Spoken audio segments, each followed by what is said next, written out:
the Whole Podcast, Casey. I'm your host, Kirby Huff. And today we have home health with us today with the whole person. We have Kim Thompson and Brandon Wall. I'll go ahead and let you guys introduce yourself and tell a little bit about what your positions include. My name is Kim Thompson. I've been a nurse for 35 years, 35 plus years. Started out working in the hospital, neuro, med surge. Really didn't like that. I found out that I really liked working with elderly population and moved on to some SNF facilities. And then I ended up in home health. And that's where I've spent the majority of my nursing career, is working in home health. Awesome. Thanks for sharing. And Brandon, what is your position here at the whole person? So first, thank you for having us on the podcast. Again, Thanks my for name being is here. Brandon. I've been a nurse for 6 years. I am an RN case manager. Essentially, we're kind of the field staff. We go out to the patient, do that really long, comprehensive assessment that informs what's called a plan of care. That plan of care is facilitated by the patient, their family, the caregiver, and all the physicians involved in order to kind of dictate what the interventions are that that patient needs. So we kind of facilitate all of that. Okay. Awesome. Thanks for that. I know you said you enjoyed working with elderly, but what else inspired you all to get into home health care? Um, I just like I said, I enjoy working with and home health isn't just entirely elderly patients, but I enjoy working with patients one on one, and we spend a lot of time working with them on in their homes one on one. We get to know them, we get to know their families, Sure. their caregivers. Um, that's why I enjoy it. Okay. Could you tell us a little bit about what all home health services includes here at TWP?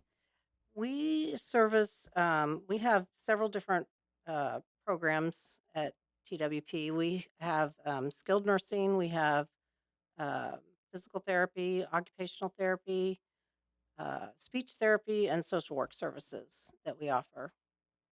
That's awesome. It's a lot of services. Yeah. I don't think I was aware. Yeah. So what all would what would qualify an individual for any of these home health services? Brandon, you want to answer that? Yeah. So essentially, the way the process works is the patient needs to be working with a physician. It can be their primary care or it can be a physician at the hospital for whatever reason that they're for. The physician, along with the patient, would determine if they would require home health services. The primary mover of home health is that the patient has to be homebound. So once they're discharged, they're home, they can't go to work, they're stuck at home, they're not driving places, they have limited support at the home. And typically, what the physician is asking for is for a nurse or a confident rehab therapy to come and help the patient become independent again, whether it's doing that wound care, that ostomy care, that Foley care, or if it's regaining strength in a limb or what have you.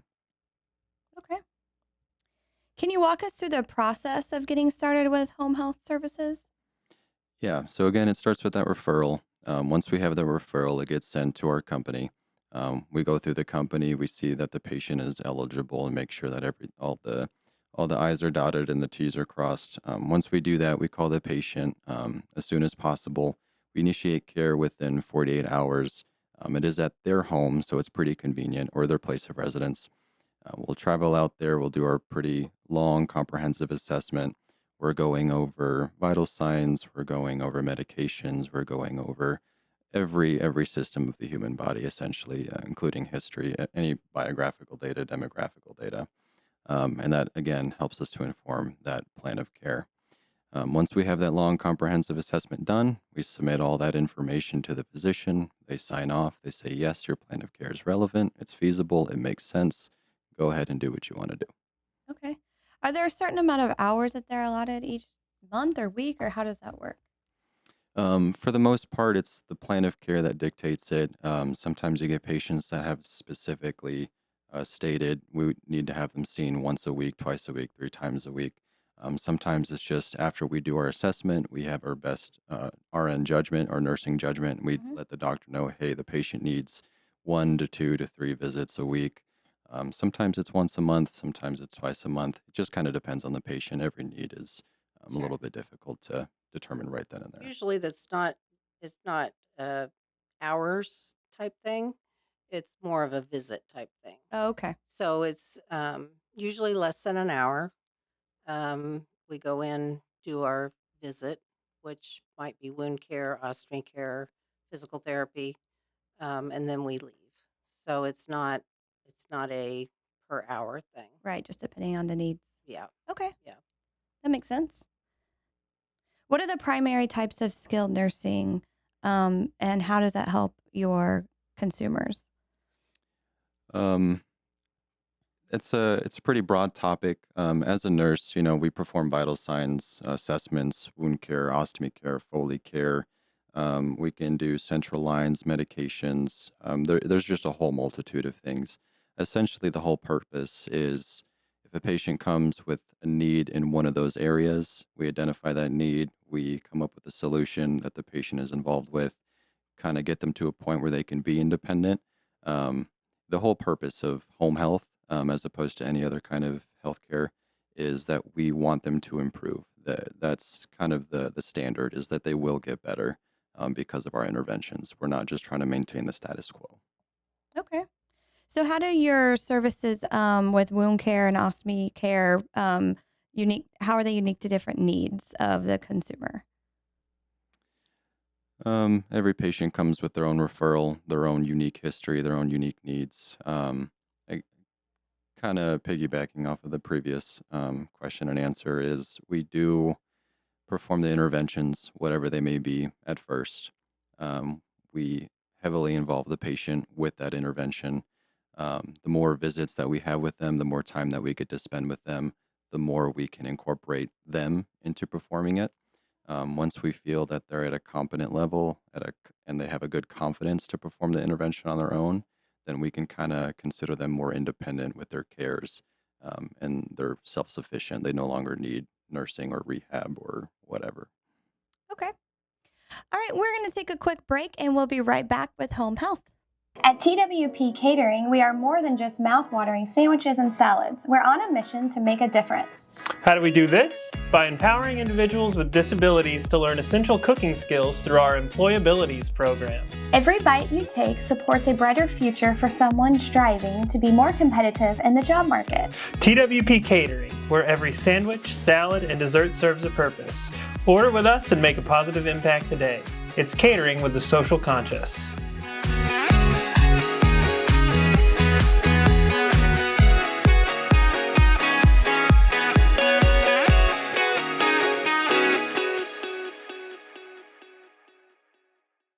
Welcome back from that ad break. Let's continue the conversation with Kim and Brandon. I didn't really give you an opportunity to tell us what inspired you to get involved in home health. Yeah, thank you. So, I actually used to be a bedside nurse. I worked at a pretty large hospital. I got to dabble in ICUs and rehab centers, med, tele, a little bit of everything. And while I really enjoyed it, what I found across the board was there was always something very consistent. That was the readmission rates. In kind of a derogatory sense, but just in general, but not to me, is we had a lot of frequent flyers. They would always come. Eventually, they would have some improvement in whatever they came for, and then we would discharge them with a safe discharge plan, quote unquote safe. But then they would come back, and the reason being was because at home they didn't have the support that they needed to, continue improving. In the hospital setting, it's very regulated, it's very strict. You get a lot of help, you get a lot of support. Once they get home, that support is gone. No matter how safe they say the discharge plan is. I felt that home health was a way, an avenue to really like get to that root cause.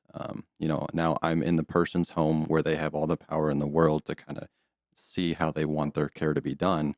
But I can make sure that their home is conducive to that healing environment. I felt that was really important. It was a really huge thing for me to kind of impact people going back to the hospital. And then on top of that, I had a really good friend that spoke really highly of the whole person. So when I had the opportunity to apply, that was the first thing I did. Talked to Kim and did the interview. Nice. Okay. Great answer. Can you explain the role of physical therapy in the home with your consumers? Yeah, physical therapists come in to help people with their mobility, their function after possibly after surgery, after an injury, um, maybe after a stroke, with their chronic conditions.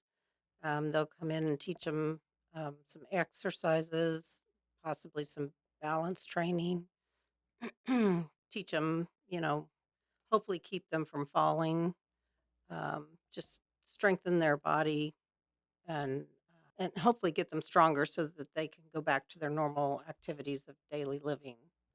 Okay. Um, so Yeah, like we said before, to get home health, you have to be homebound. So essentially, that means a lot of our patients, they can't walk, they can't move. Their mobility is incredibly limited. So Mhm. you can kind of see just by the nature of physical therapy in the home is such a huge benefit. Sure. We've had patients where they haven't left their home in years, right, not unless it was by an ambulance or a stretcher. We have physical therapists that got them down their 3 steps out of their home for the first time in years. You can imagine how exciting that was for that Sure. patient. yeah. Absolutely. So how does occupational therapy services help consumers gain their independence back? They're in there to help patients get their activities of daily living back. They work with them on dressing, bathing. They do some exercises with walking. They can get them adaptive equipment that they might need to be able to do those things. Um, they can get them home modifications. They can recommend ways to create their environment to make it a little bit more safe environment. Um, but yeah, that they can retrain them to dress themselves in a different way if they've had a stroke, those kind of things. Okay. I don't know if you've ever seen one of those like little dinosaur grabber things, Yeah, yeah, but like patients that have had strokes, they can't use their hands the yeah, way they used to. I'm an occupational therapist. They'll help them regain a little bit of that strength in their hands so they can use those kind of tools. They're not doing it how they used to, but they can do it a different way.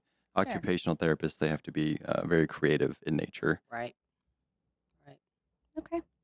What kind of support does speech therapy help with folks with their speech and swallowing?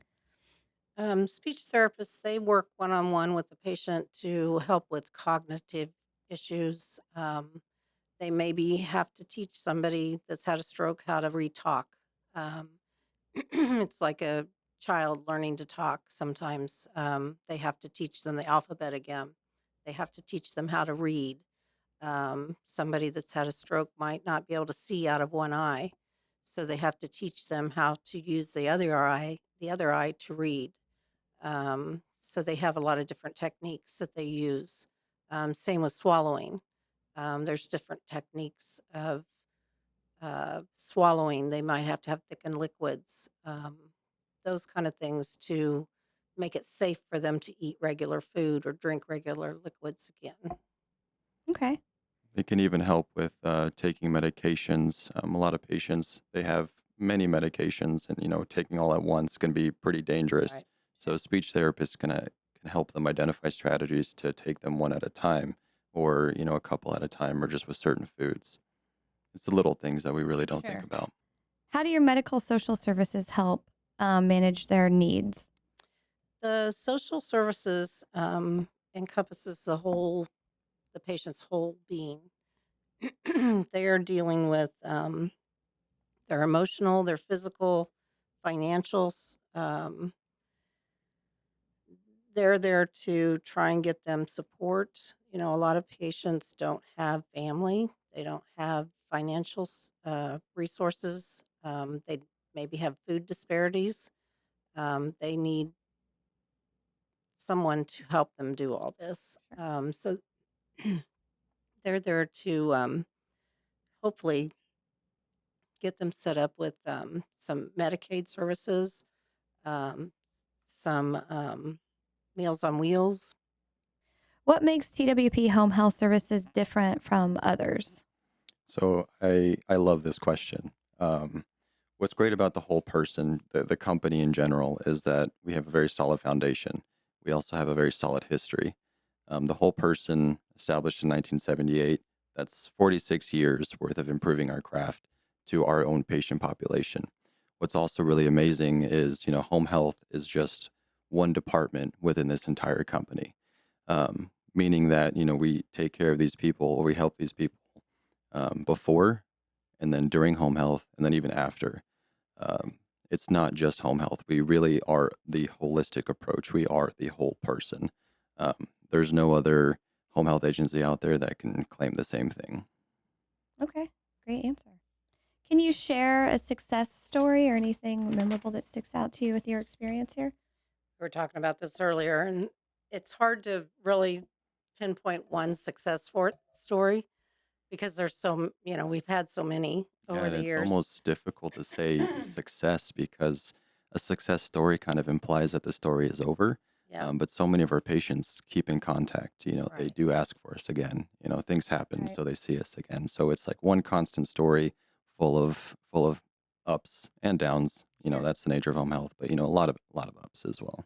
Yeah. Sure. We have patients, we get so involved with the patients and the families, and they remember us and Yeah, they want us to come back. Or so many of them, they'll send us a Christmas card, or they'll just call you up to see how you're doing.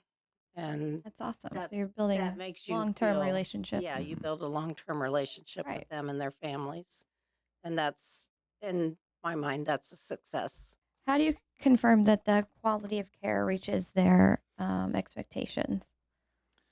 Um, on the more like research and evidence-based side, we have so many programs and policies in place that kind of keep us on the forefront of best practice.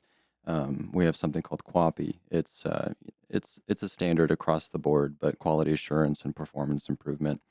It makes sure that we're using that best practice. It makes sure that all of our training programs and our development programs are using the best practices. We have a company that we use resources from called Health Rev. They help us kind of maximize best bang for the patient's buck, essentially, is what they help us do. Um, we also look into all kinds of metrics. There's things called the Press Ganey, ship data, and some others. We use that to kind of take a look at all the metrics. It tells us the data, how well we're doing, how well our patients are improving, how they're rating us. We have surveys that talk to the patient specifically as well, and they can kind of rate us, and it drives us forward in the right direction. It helps us guide how we're going to improve. We also provide plenty of education. Every Monday, we have an education piece to make sure that we're all staying on top of our training, being refreshed or reoriented or whatever we need. We do plenty of audits through all of our charting, making sure that our staff are doing it properly, making sure the patients are their plan of care is being followed. So there's so many checks and balances. As far as like responsiveness goes, we cover from Kansas City to St. Joe. We have a couple of counties, so like we have a pretty large footprint. We have nursing staff and physical therapists and OTs in both locations. We always have somebody that can help. If they have to call us, we always have on call. And then the experience.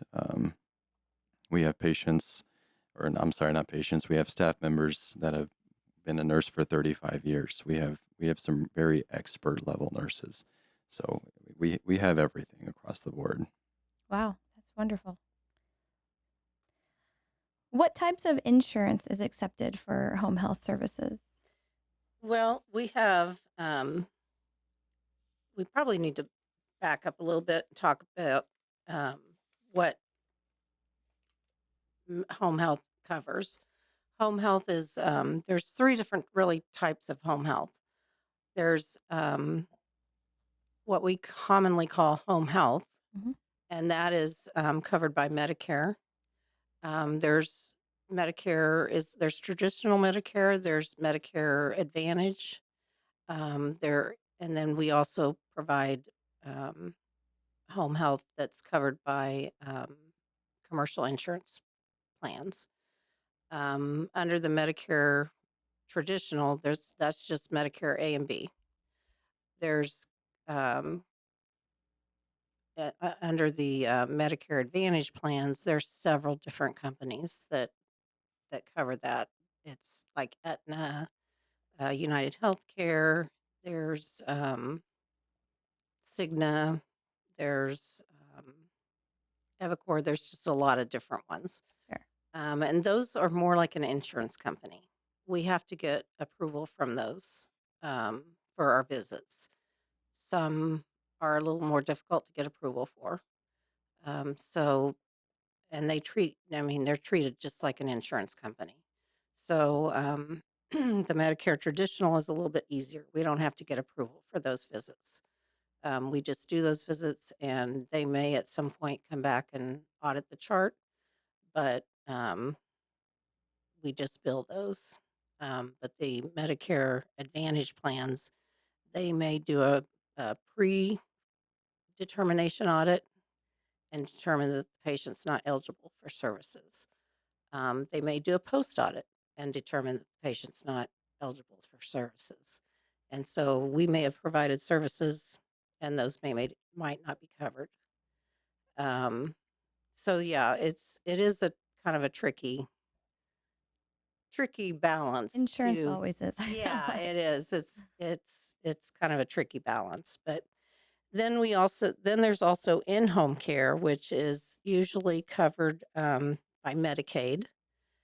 We have some Medicaid home health services that require skilled nurse. We treat those just like we do the Medicare patients.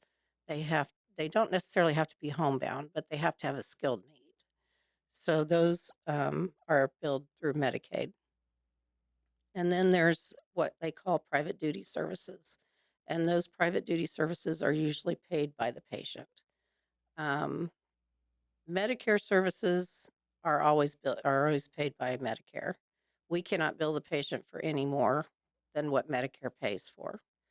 Um, Same basically for the Medicaid services. Private duty services, you don't have to be licensed in Missouri for those services.